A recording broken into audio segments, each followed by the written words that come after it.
Existem pais que educam e protegem. E existem pais que, além disso, enfrentam desafios diários que exigem coragem, empatia e um amor ainda mais profundo. Hoje, nosso programa abre espaço para falar sobre o pai atípico. Aquele que aprende, luta, cuida e transforma dificuldades em caminhos de inclusão. Uma conversa necessária para dar visibilidade, quebrar preconceitos e valorizar a presença ativa de quem faz da paternidade um verdadeiro ato de amor. E é assim que começamos o programa de hoje aqui pela TV Verde Vale, na parceria com a TV Cariri e a TV Café com Leite. Lembrando que a partir de agora você também nos assiste nas nossas plataformas digitais do YouTube e do Facebook. Nosso tema de hoje, pai atípico, sobre o olhar de quem vive. E o meu convidado, ele é pai atípico, ele é professor, eu vou conversar com George Bezerra.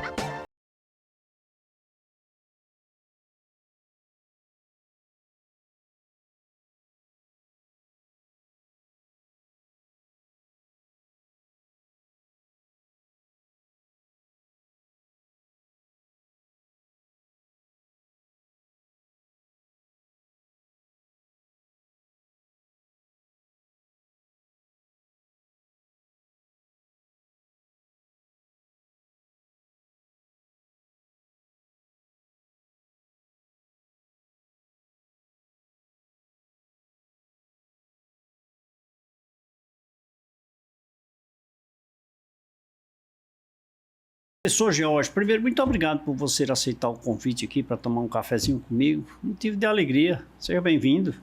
Muito obrigado, a alegria é minha, é um prazer enorme estar aqui com o senhor, participando aqui desse debate. Gostei desse senhor, viu? Mas, mesmo assim, muito obrigado, viu?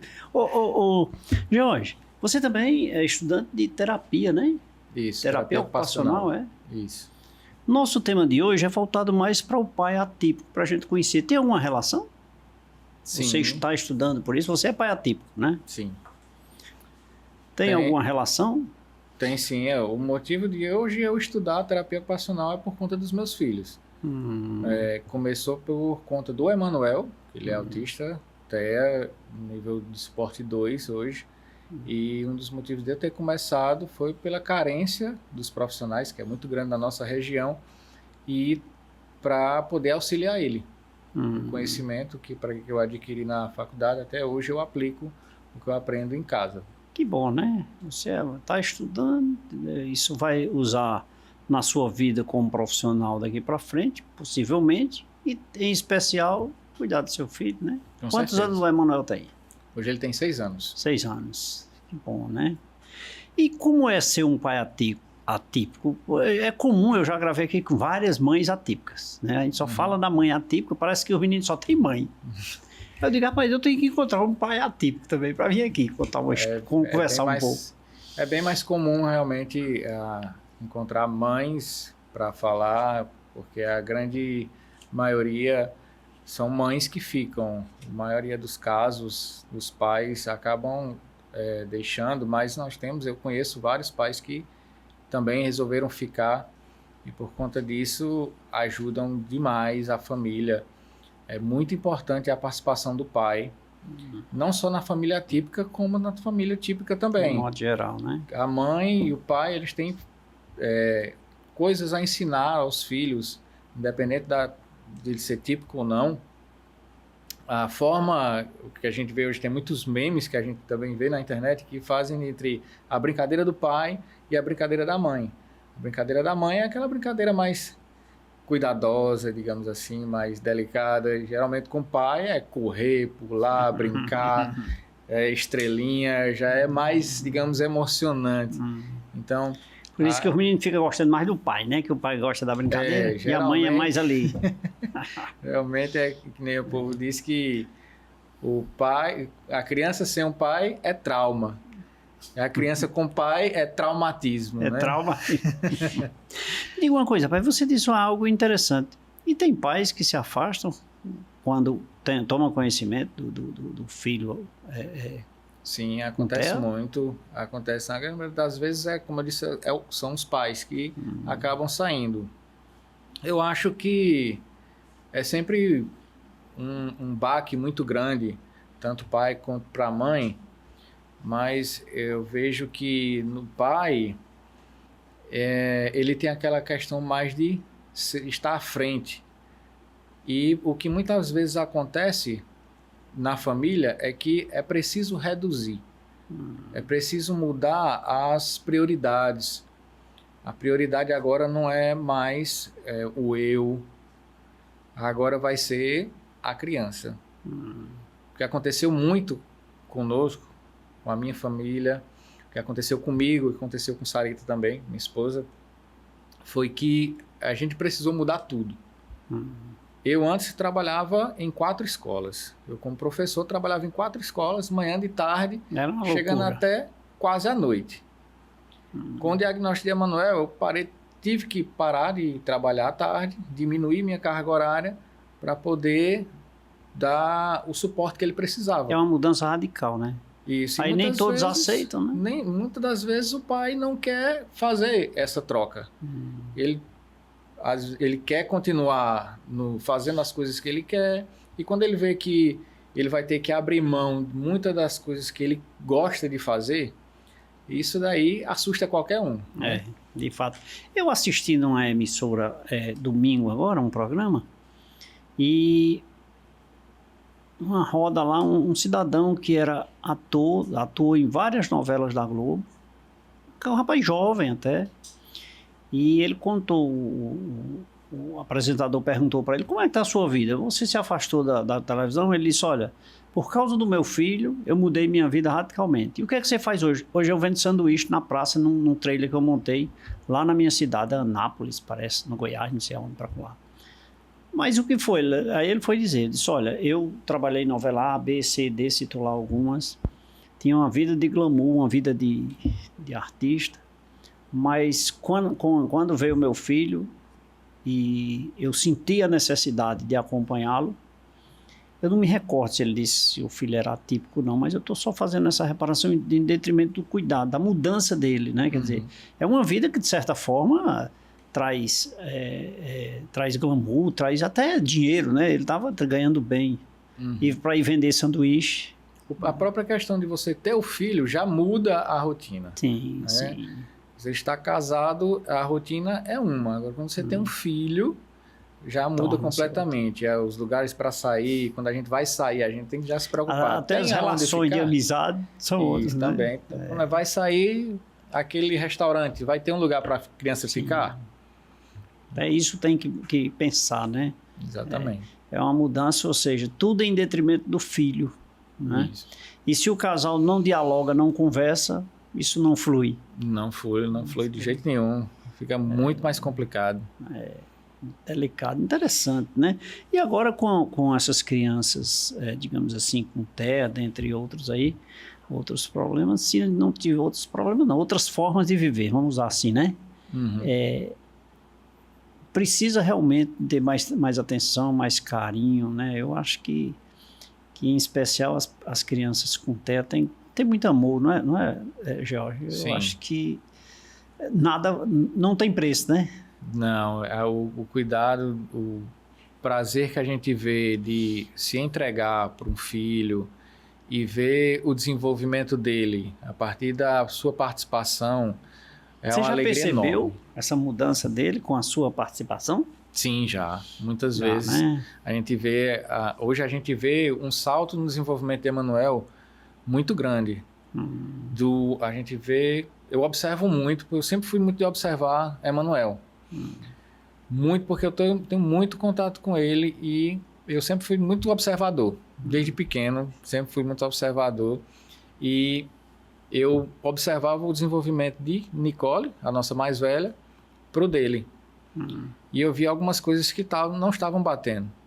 Mas quando a gente começa a intervir, começa a ver as evoluções dele, e ele vê, e hoje ele tem alguns marcos que ele está alcançando no desenvolvimento dele, é muito gratificante. Hoje, para uma criança, você vê, Emanuel tem 6 anos.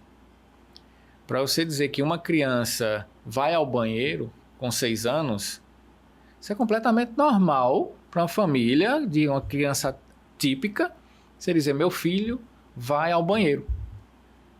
Mas para uma criança atípica, você dizer, meu filho vai ao banheiro, tem um significado enorme. Meu filho consegue ir ao banheiro sozinho, tem um significado, assim, mágico para a gente hoje.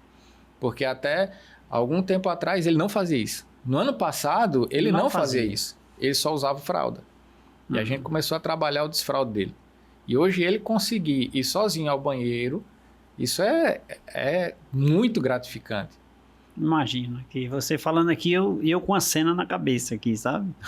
Porque, de fato, né, deve ser assim uma loteria, né? Ver o sucesso, ver a ascensão da criança, né? Com pequenos atos, pequenos gestos, né?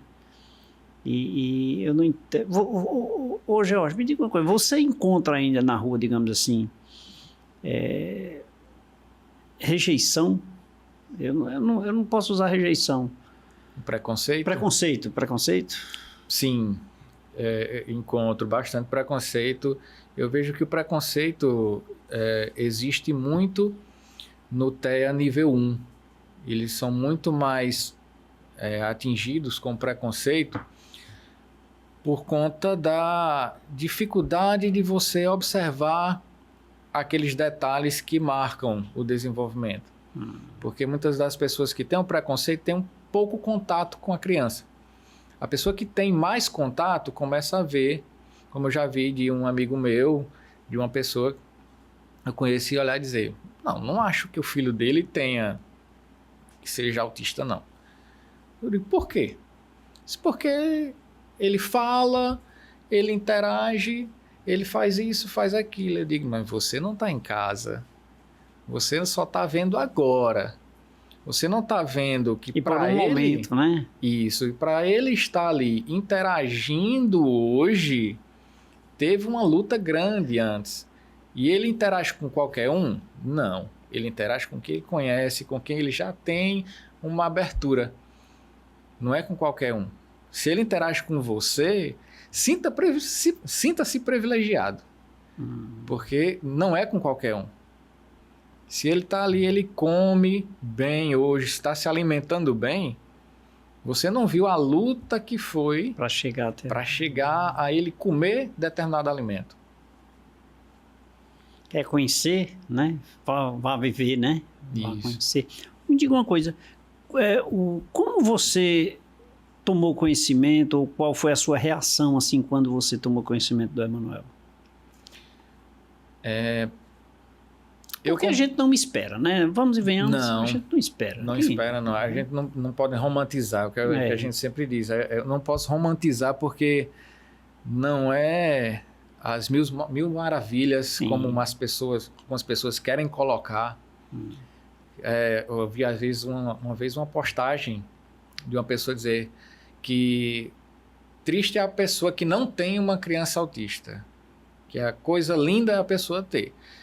Não é bem por aí, mas também não é um terror. Tem seus momentos de alegria, sim, mas também tem os momentos que a gente chora. Eu descobri, comecei a suspeitar, na verdade, de Emanuel 1 ano e 8 meses. 1 ano e 8 meses, eu estava assistindo, eu comecei a estranhar o desenvolvimento de Emanuel, como eu disse. E como eu sou professor, eu sempre fico até mais tarde estudando. Então, quando eles iam dormir, lá para as 10 horas, 9, 10 horas, eu ia no meu computador, ficava assistindo algumas videoaulas, estudando, organizando meu material para a próxima aula, para a próxima semana. E eu estava vendo no YouTube, eu abri o YouTube e, por coincidência, apareceu lá como recomendação um vídeo dizendo uns 10 marcos de desenvolvimento que, se seu filho tiver ali, pode ser um indicador de que ele é autista. Aquilo me bateu a curiosidade e eu comecei a assistir. É onde você vê o cuidado de Deus. Eu não esperava, não imaginava de forma alguma, e comecei a assistir. E quando ele disse o primeiro, eu disse, Manuel, eu acho que tem isso. Quando ele disse o segundo, rapaz, quando ele chegou no quinto, eu comecei a ficar preocupado. Aí eu comecei aí me deu mais vontade de assistir o resto. quando eu terminei de assistir, aí eu disse, rapaz, eu preciso confirmar. Porque ouvindo aquilo, conhecendo seu filho, você praticamente, na sua mente, eu imagino que você tenha diagnosticado já, sim, né? porque os próprios neuropsicólogos, os neuros, eles dizem que as primeiras pessoas a identificar são os pais. São os pais. Então, eu já comecei a suspeitar logo dali. A partir da minha suspeita, eu comecei a estudar. E quando eu tinha a suspeita, eu queria confirmar. Então, eu passei ali 3 meses estudando, escondido, sem Sarita saber. Ela não sabia de jeito nenhum que eu estava estudando. Ela desconfiava alguma coisa também, não? Não, porque nesse tempo ela dava aula e eu também. Então ela tinha toda a ocupação dela e eu tinha a minha também, na correria. Só que eu deixava para fazer muitas das vezes minhas coisas à noite, depois que todo mundo estava, porque eu conseguia fazer mais tranquilo. Aí quando ela dava umas 9 horas, ele ia botar isso para dormir e ela dormia junto.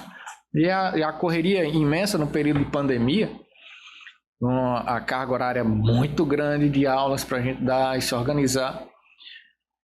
Eu passei a estudar uns 3 meses assim, sozinho, e conforme aumentando a minha confirmação, a minha certeza, aquilo ali me ia batendo angústia. Muitas vezes, eu lembro de muitas vezes eu assistindo, estudando, e enquanto eles estavam dormindo, eu estudava chorando. Passei muitas noites chorando. Aí a questão é, nessa dúvida, nesse questionamento da dúvida, que isso é um momento muito interessante, que é um momento de você acordar para as providências serem tomadas, tomar as providências, né? Então, esse momento é um momento, assim, muito, no seu caso aí, foi um momento muito pessoal. E eu quero que você comente um pouco mais para que algumas pessoas que nos assistem nesse momento, que talvez passem por esse momento e não saibam o que fazer. Mas eu quero saber disso só no próximo bloco, porque agora eu vou lhe oferecer um cafezinho. Com certeza, tá bom.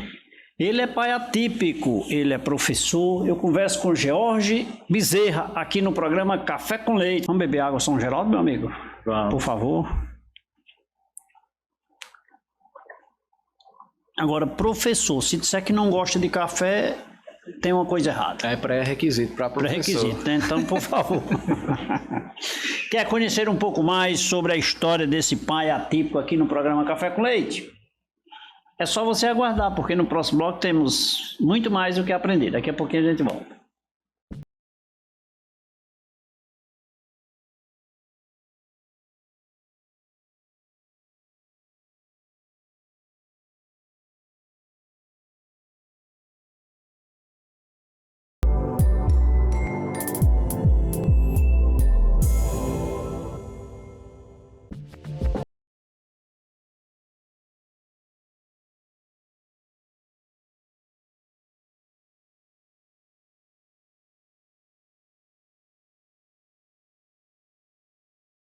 Volta nesse segundo bloco do programa Café com Leite. Obrigado aí pelo carinho da sua companhia, obrigado pela sua audiência. Meu convidado de hoje é o professor George Bezerra. Ele é pai atípico, ele é professor e está aqui abrilhantando o nosso programa de hoje falando sobre o pai atípico, sobre o olhar de quem vive, né? Vou pedir permissão aqui ao nosso querido George para mostrar aqui para você o Café com Leite em revista. A nossa 9ª edição, já estamos preparando a 10ª, não é, produção? Já mudei até o nome da nossa de Dourinha para produção. Eu olho para ela e não digo mais Dourinha, chamo produção agora. Não é produção, é Dourinha. Então, gente, essa revista tá... Olha, aqui nós temos matérias de... Eu acho que tem alguma coisa aqui falando sobre autismo, coisa assim. Tem muita coisa boa, viu? Educação, cultura, entretenimento, marketing, direito e muito mais. Pega o seu exemplar na Rua Delmiro Gouveia 163, ela é grátis, ela foi feita com amor para você, tá? Agora, se você não entrar em contato através das redes sociais com a nossa produção, você vai perder, porque essa daqui é do meu amigo George, viu? Daqui a pouco eu entrego para ele e a sua está com a nossa produção. Professor George. Então, professor George, como é a vida?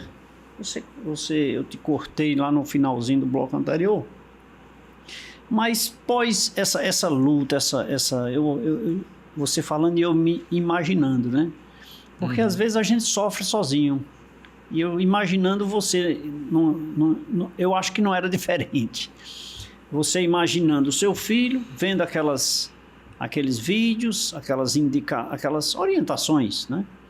E você fazendo aquele comparativo, e será que é, será que não é? Ou seja, a angústia que fica dentro de um pai ou de uma mãe, no seu caso, no ego, no íntimo de um pai, eu acho que era muito difícil, e eu acho que em algum momento você chorava por dentro, né? Isso. Como a gente vê a diferença de um casal que anda junto e um casal que anda separado. A partir do momento que eu tive a confirmação, foi que eu pensei, eu preciso conversar.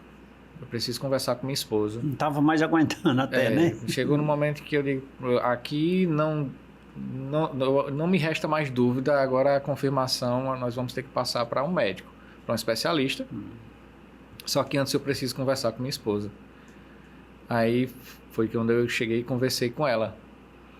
E é um baque, tanto para um quanto para o outro, porque a gente idealiza o filho. A gente não tem um pai ou uma mãe que não idealiza o filho, principalmente um menino. Um menino você já imagina correndo, brincando de futebol, andando de bicicleta, brincando ali com o pai.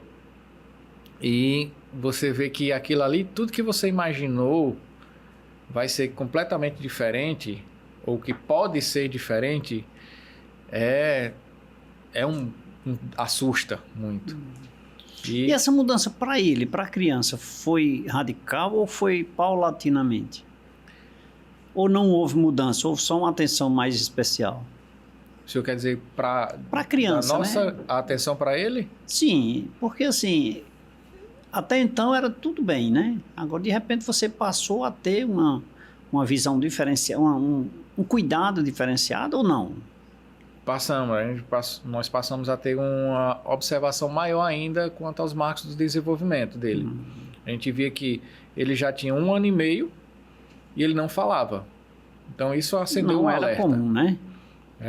O normal de uma criança é com 1 ano e meio. Com 1 ano ele já está falando alguma coisa, chamando o pai, a mãe, falando já algumas palavras. Mas com 1 ano e meio ele já é para estar verbalizando bem. Já tem um vocabulário bem trabalhado. E Emanuel ele não falava nada. É preguiça, o povo dizia. Muita gente chegava pra gente e disse, não, aí quando ele quiser ele vai falar.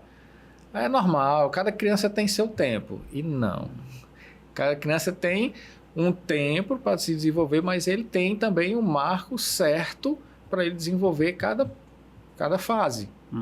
Para andar, tanto que você vai para um médico, a primeira coisa que ele está investigando o seu filho, ele vai perguntar como foi o nascimento, como foi a gestação, quando ele nasceu, como foi. Ele teve que ir para a incubadora, ele se desenvolveu normal, ele andou com quantos meses, ele engatinhou com quantos meses. Tudo isso tem uma influência, né? Isso, com certeza. Vai ter um prejuízo motor se ele engatinhar, demorar para engatinhar, se ele demorar para ele levantar o pescoço, se ele demorar para virar, tem-se um prejuízo motor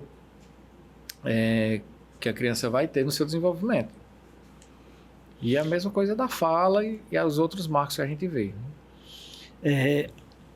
Como é que você se sente hoje no seio da sociedade, da sua convivência normal do seu dia a dia? Eu tive uma mudança muito drástica, muito grande assim na minha vida, no meio das pessoas em que eu vivo. Hoje as pessoas me veem completamente diferente do que eu era antes do diagnóstico de Emanuel e antes do diagnóstico também de Nicole, que hoje também... Ah, a Nicole também tem TEA, não? Não, ela tem TDAH. A Nicole tem quantos anos? Nicole hoje tem 11 anos. Tem 11 anos, né? É uma mocinha, né? E depois do diagnóstico de Emanuel, que a gente vinha trabalhando e a gente viu algumas dificuldades que Nicole tinha, a gente passou a investigar também o desenvolvimento dela. E a gente viu que a gente precisava também ter essa atenção com ela. Sim, sim. E ela hoje com 11 anos já, 11 aninhos já. Estuda. Estuda, tem as suas dificuldades, mas a gente vai trabalhando para tentar suprir as necessidades dela e também a de Emanuel. Como é conciliar? Você é professor, né? Isso. Era professor em 4 escolas do dia inteiro, correria, entrando Isso. ali em meados da noite, né? E hoje, dá para conciliar normal?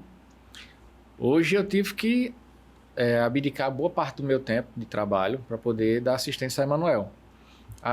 Pela manhã eu dou aula, todos os dias pela manhã, mas à tarde eu sou exclusivo para eles. Tanto para ensinar e ajudar a Nicole nas tarefas que ela tem e as coisas que ela precisa estudar e resolver, como também para levar a Emanuel para as terapias. Então, na grande maioria das vezes à tarde, quem leva sou eu. Então, eu deixei minhas aulas à tarde para poder suprir essa necessidade que ele tinha de levar para a terapia. Porque é comum isso, um ato feminino, um ato da mãe, né? Isso, é muitas comum. vezes é a mulher que faz esse sacrifício de deixar de trabalhar, diminui a sua carga horária para poder dar assistência para o filho. Sabe o que eu acho bonito, Jorge? É assim, é que isso não lhe diminui como homem. Porque é comum o homem Eu vou fazer até citar outros exemplos mais práticos de uma vida caseira. Lavar um prato, lavar uma casa, atos que é comum dos tempos idos, hoje não, mas de ser da mulher, né? Mas o homem com o olhar machista até se incomoda de cometer atos dessa natureza e nada na vida diminui, tira a qualidade, nem digamos assim, as qualidades das pessoas, seja ele masculino ou feminino, né? Então, e outros até ignoram, outros que veem ignoram. Então, assim, mesmo sendo um ato comum, esse que você comete, de cuidar do seu filho e levar para a terapia, ser um ato comum das mães, quão especial isso é para um pai fazer também, né? Isso, E não lhe diminui em nada, lhe engrandece, diga-se de passagem. Com certeza. E sentir-se, eu acho que você se sente assim, com o ego recheado de felicidade em poder fazer isso, né? Sim, hoje eu fico às vezes até a gente brinca, eu faço algumas brincadeiras com Sarita quando a gente tira um cochilo ali depois do almoço, que ele acorda, ele já vai atrás de mim. Porque ele sabe que o período da tarde é para as terapias dele. Então, quando ele me vê acordando, ele já vai logo, agarra na minha mão, fica ali pertinho de mim. Já sabe que né? Ele já sabe que ele vai sair comigo. Seja para terapia, ele estava fazendo um período, boa parte do ano, ele fez natação. Então, quando ele não estava na terapia, ele estava para natação. Então, ele já sabia que tinha rotina para ele sair comigo. Ele já vinha para mim. Sabe, aquela coisa que ele já se habituou, né? Ele disse, olha, eu sei que tem algo para eu fazer, né? E que é o pai, legal.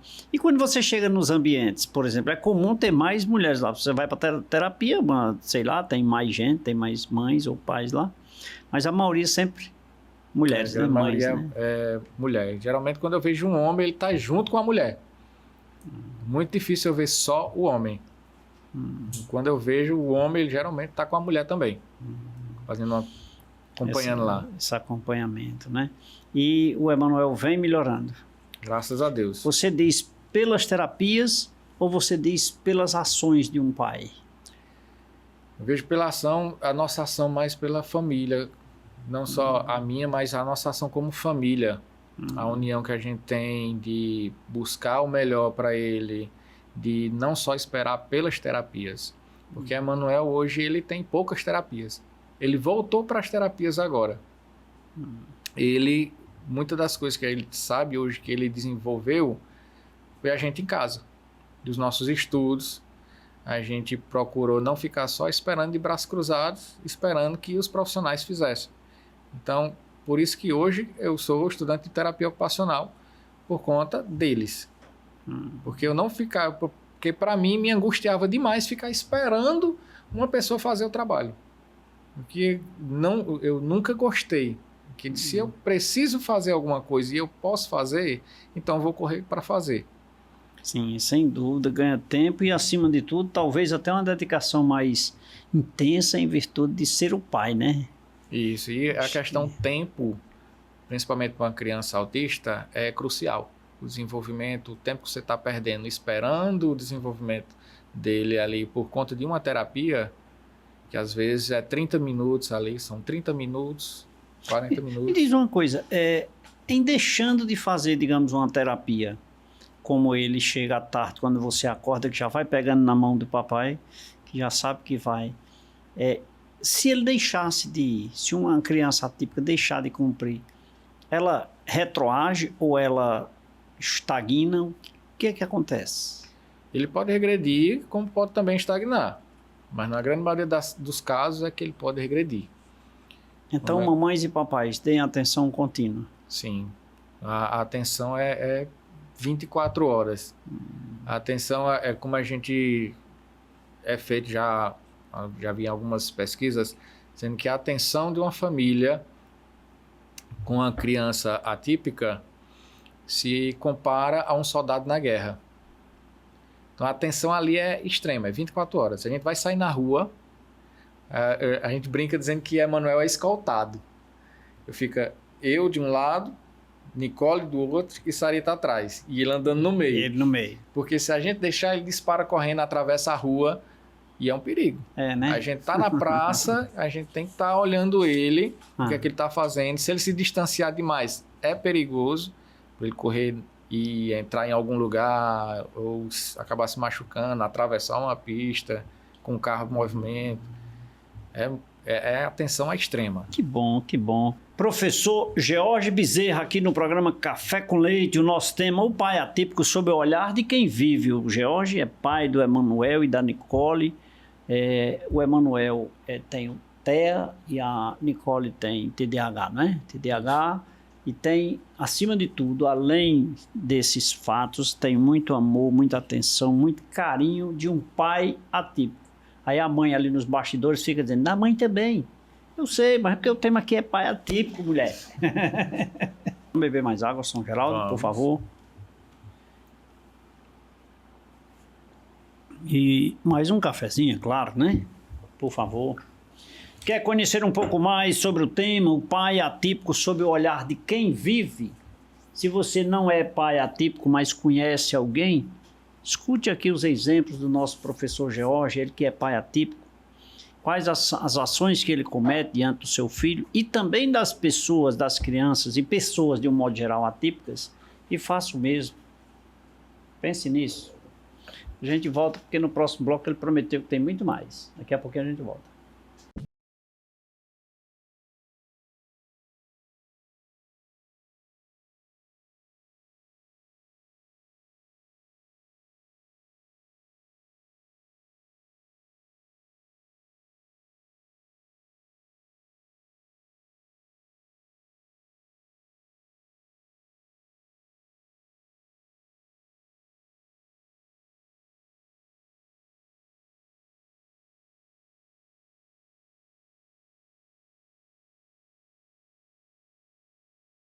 Nesse terceiro bloco do programa Café com Leite, obrigado pelo carinho da sua companhia, obrigado pela sua audiência. Lembrando que o nosso programa de segunda a sexta-feira é regional e aos domingos às 23 horas, programa Café com Leite na rede Meio de Comunicação, você assiste o nosso programa a nível nacional em todo o Brasil. Você acompanha o programa Café com Leite através das afiliadas da rede Meio de Comunicação. Hoje aprendendo um pouquinho sobre as responsabilidades de um pai atípico, né? Um pai que vive momentos com o seu filho, que é o nosso professor George, que abrilhanta o nosso programa de hoje, atribuindo a você que nos acompanha uma larga experiência e conhecimento para que você possa refletir doravante a sua vida acerca do TEA e de outras atipicidades. George, conviver com uma criança atípica deve ser um aprendizado contínuo, né? Sim, você certeza. aprende ou você só ensina? Eu aprendo e ensino. Né? É uma via de mão dupla, né? A gente como professor, às vezes, eu até digo em sala, parece clichê a gente dizer que aprende junto com os alunos quando a gente ensina, mas isso é muito verdade. A gente aprende desenvolvimento humano, como tratar um ao outro, porque ali a gente está em sala e a gente tem várias cabeças. Sim. Então são várias cabeças que passam por famílias diferentes e têm comportamentos diferentes. Então a gente aprende também com eles. E em casa, com nossos filhos também. Quem tem mais de um filho sabe, você tem um filho e nenhum deles é igual ao outro. Mas que a gente tende, às vezes, a querer comparar um com o outro. Ah, teu fulano é assim, por que você age desse jeito? Você deveria fazer assim. Mas nunca é bom a gente fazer isso, né? A gente aprende muito como a gente vai passar também o que a gente precisa passar.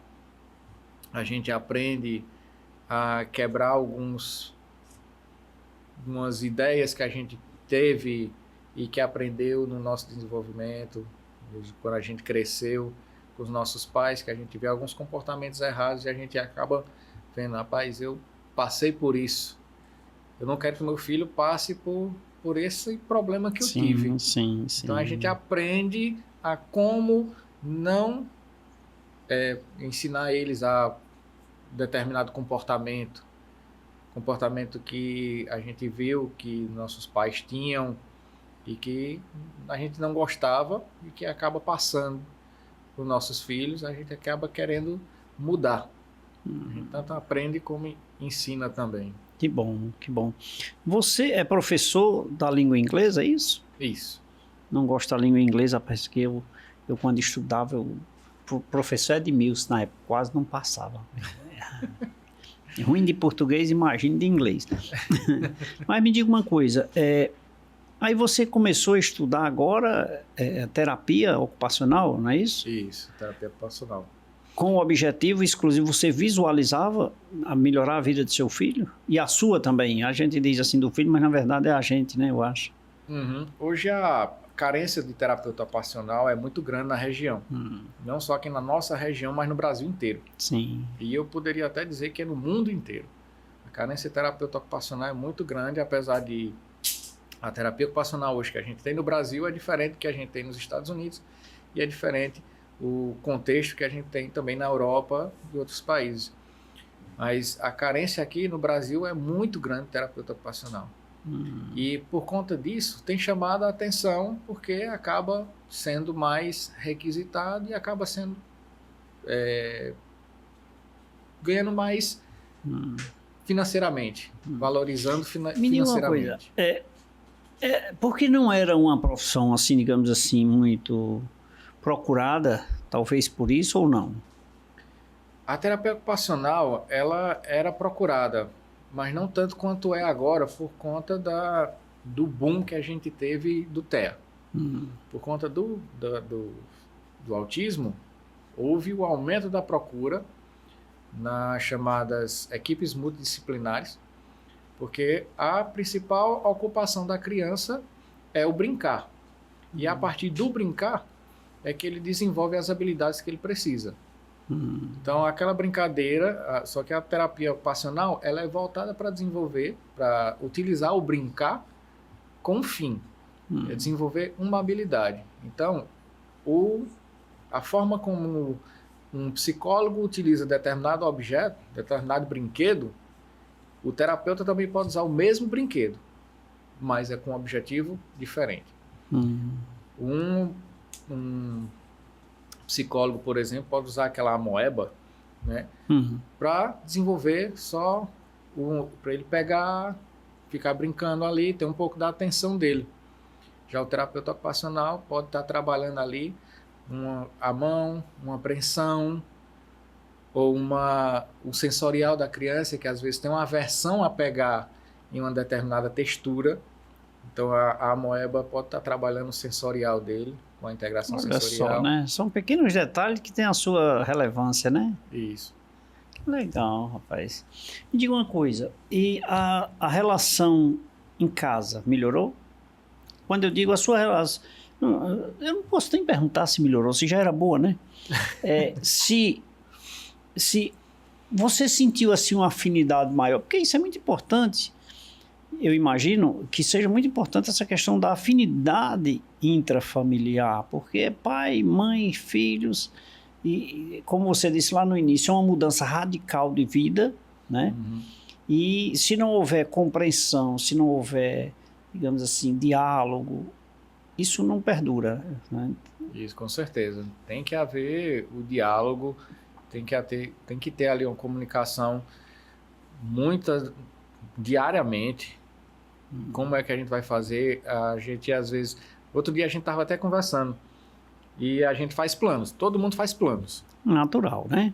E aí a gente, muitas vezes, faz planos, só que, muitas das vezes, aqueles planos que a gente faz, nenhum dá certo.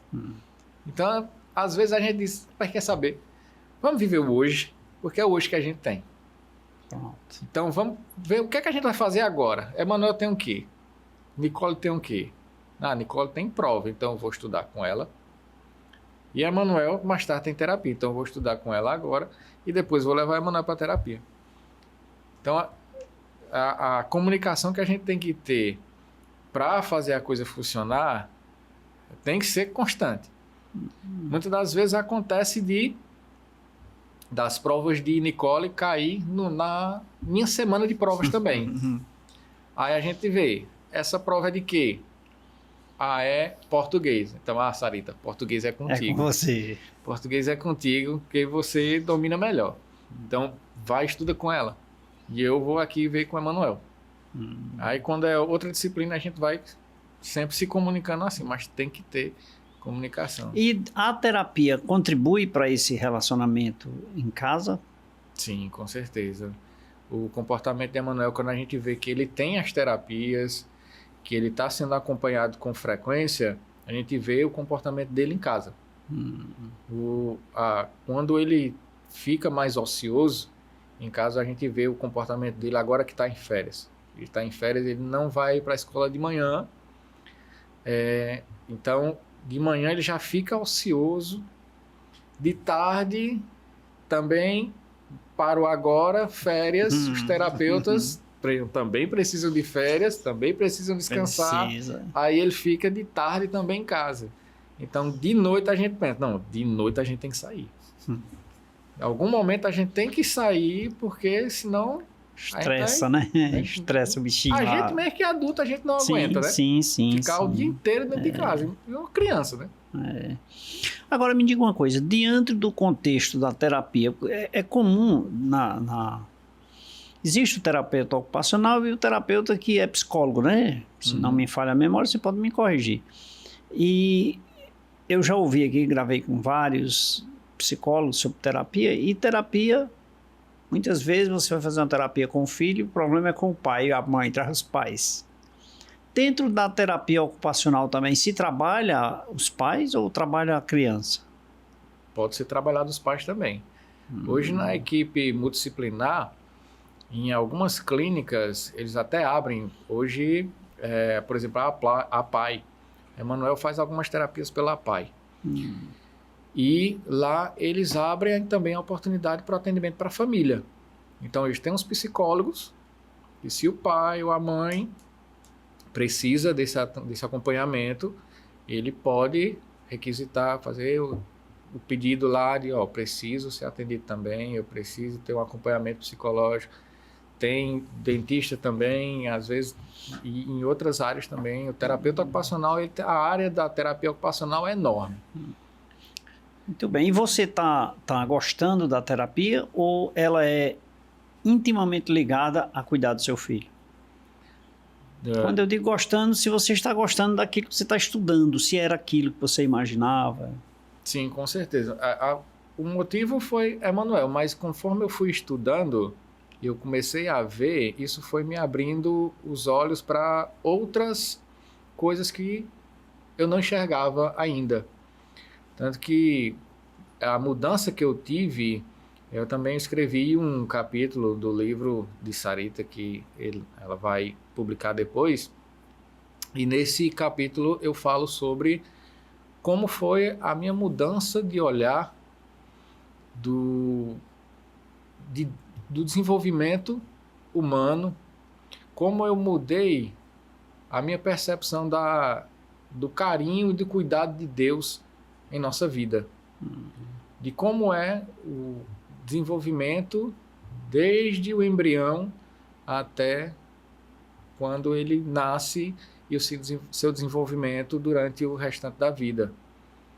Como um simples movimento de um braço, de um abrir e fechar de uma mão, como é assim magnífico o quanto que a gente precisa do nosso organismo para conseguir fazer um simples movimento de abrir e fechar a mão, que às vezes nem passa pela nossa cabeça. Muitas das pessoas só dizem, eu só abri e fechei. Mas tem tanta coisa que acontece dentre sair do cérebro até chegar à mão, né? Para a gente pensar e fazer esse movimento. É muita coisa. Muito bem. A percepção da gente muda muito quando a gente começa a estudar.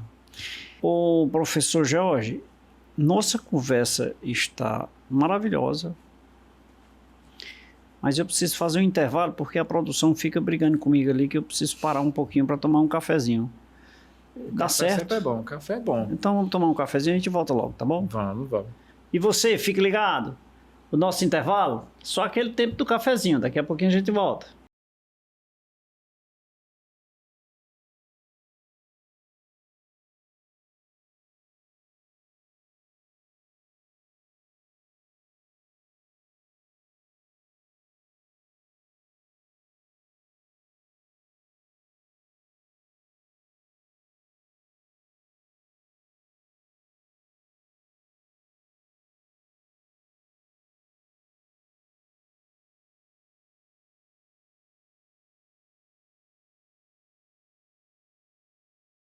Rapidinho, já me deliciei de um cafezinho, de uma água mineral São Geraldo e já estou de volta aqui, mas agora, depois da aula que nos foi proporcionada aqui pelo professor George, nada melhor do que agradecê-lo por esse momento. George, muito obrigado, viu? Muito bom esse nosso bate-papo, tranquilo e bem consciente dos seus atos, e eu acho que isso traz uma grande...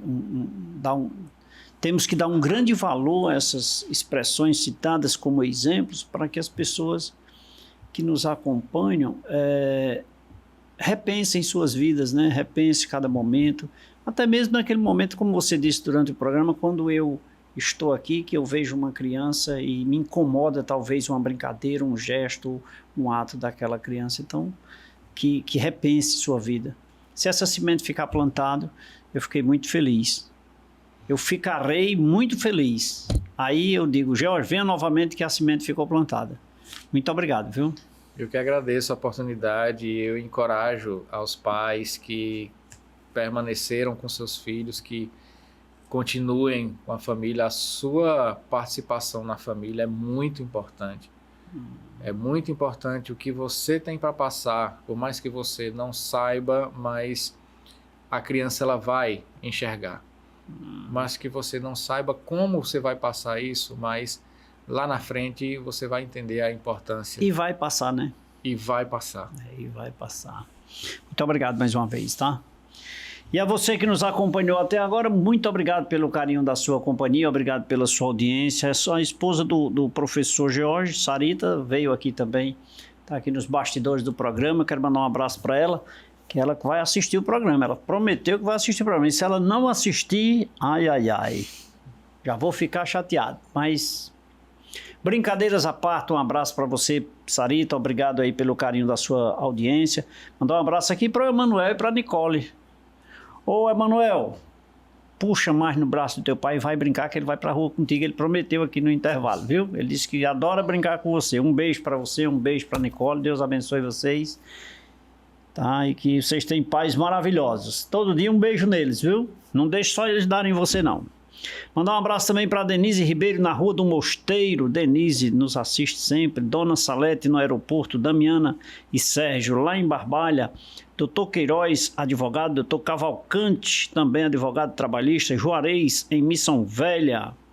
Samara em Caririaçu, a Vicente, meu irmão, que sempre acompanha o programa Café com Leite, e aproveitar e dizer para você que fique ligado aí, nos acompanhe nas redes sociais, o programa Café com Leite, é P Café com Leite, e também TV Café com Leite, @TV Café com Leite, e assista todas as edições dos nossos programas, inclusive esta com o professor George. Aos domingos, a novidade do programa é Comando X, às 20 horas, um programa de diversão, alegria e muita coisa boa para você, muita música boa para você. Comando X, TV Verde Vale, um programa gerado em São Paulo exclusivamente para a TV Verde Vale. Eu vou ficando por aqui, deixando aquele abraço eterno, aquele carinho muito especial, agradecendo a você que nos acompanhou até agora. Em nome da nossa produção, que faz com que eu possa chegar até você na companhia dos meus convidados, o nosso muito obrigado e um beijo especial. Beijo a todos, fiquem com Deus e que Deus